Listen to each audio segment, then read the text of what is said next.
When looking at the causes of the crisis in the Mediterranean at the moment involving migrants and the large numbers of deaths by drowning, we have to look at three factors: the drivers of the migration itself, the way that their mobility has been facilitated, but also at the inadequate response of the European Union to dealing with this crisis. The primary drivers of this type of migration are twofold. The first stems from the desperation that is caused by the catastrophic events such as the Syrian civil war, which means that people feel unsafe and face death and destruction in their home communities, so they feel the need to move to safer places. The second involves the desire for a better life, a more economically fulfilling life, a socially safer life, a life lived under legal rules and protections of the kind with which that the European Union offers. However, the routes that people have been taking have often been so-called irregular migrant routes because there are not enough regular routes of migration available to them to enter the European Union. So they fall often into the hands of human smugglers who are connected to organised crime networks, but who can potentially facilitate their entry into the European Union. The civil war in Libya and the general unrest in the Middle East and North Africa has helped these criminal organisations to flourish and to operate with impunity in allowing migrants to actually cross borders and potentially to then make these very dangerous journeys across the Mediterranean Sea. These are journeys undertaken in boats that are unseaworthy, are often overpacked by the human smugglers seeking to maximise their profits, and the dangers are further exacerbated by the human smugglers who have developed tactics such as deliberately sinking boats or running them aground in order to try and provoke rescue operations. The third cause of the severity of the crisis that we see at the moment is the EU's lacklustre response, which has been caused by internal division and disagreement, a difficulty in trying to manage the simultaneous needs for border protection and securing the integrity of the borders of the Schengen zone with meeting the humanitarian crisis that is unfolding. So this would mean taking more actions in terms of search and rescue and in providing an adequate share of support to asylum seekers from each European Union and Schengen zone member state, rather than just those who face the migrants actually landing on their shores. So there's a problem of inadequate burden sharing. There's also a problem of the level at which the EU responds, whether it's at the level of the member states or whether it's at the level of Frontex, the EU's external border coordination agency. And this creates a situation of shared responsibility, which has ended up in little responsibility actually being taken.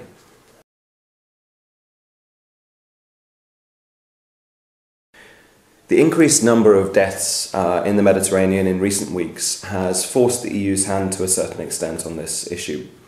There seems to be a greater political willingness to now try and find at least some solutions to this crisis, which we haven't seen previously, despite promises, particularly after the incident off the coast of Lampedusa in October 2013, that this would never happen again. However, the sheer number of migrants who have died in the last weeks and the growing international outcry about this crisis, which is unfolding on the European Union's doorstep, seems to have provoked the European Union into action. Several prominent former EU figures, Commissioner Chris Patten, Prime Ministers and Foreign Ministers from around the continent, signed a letter that referred to this crisis as a stain on the conscience of the continent. And indeed it is, and this is why we've seen this week an emergency summit meeting of EU leaders, which has approved some limited measures to try and address the crisis. These have included a plan to resettle up to 5,000 of the expected 150,000 migrants who will claim asylum in the EU this year across different member states. So a move towards some kind of burden sharing, even though it's definitely not enough. This is also problematic because it seems to prejudge the applications for asylum and for refugee status of the migrants and puts essentially a quota on the amount of people we are willing to protect, which is not in accordance with the international protection obligations of the EU and its member states. Secondly, there was a promise to increase the funding of the Frontex missions in the Mediterranean. This is very welcome. It will indeed help to protect the EU's border and secure the integrity of the Schengen zone, but it won't do much to address the humanitarian crisis unless it's accompanied by enhanced search and rescue capability, of the type that was provided by the Italian Mare Nostrum mission up until autumn last year. The cancellation of that mission has coincided with the uptick in the number of deaths in the Mediterranean, and it can be seen that actually the cancellation of the search and rescue mission has not acted as an additional pull factor, as some EU governments have claimed it might, because the number of migrants trying to cross has actually increased since it was cancelled. Now, there's a precedent here for the European Union to actually get together to organise a naval-type mission with the EU NAVFOR mission that was organised off the coast of Somalia. This would be differently targeted, but could indeed be something that the European Union could do. Additionally, the European Union has proposed to increase the return programme that it operates. This is about ensuring that migrants who are deemed to be irregular in the European Union are returned to their home countries, and excludes refugees who would be offered international protection by the EU and its member states. This is a necessary part of managing the border in a regular rather than irregular way, but does little again to address the humanitarian crisis. It's also been proposed to take military action of vaguely unspecified kinds against the people smugglers who are facilitating much of the irregular mobility. It's unclear as to exactly how this would be done and the consequences of it, given previous military interventions in North Africa by EU member states, exactly what effects it would have, whether these would be positive or negative, and whether the EU actually has the targeting capability to do this. So that remains very much up in the air.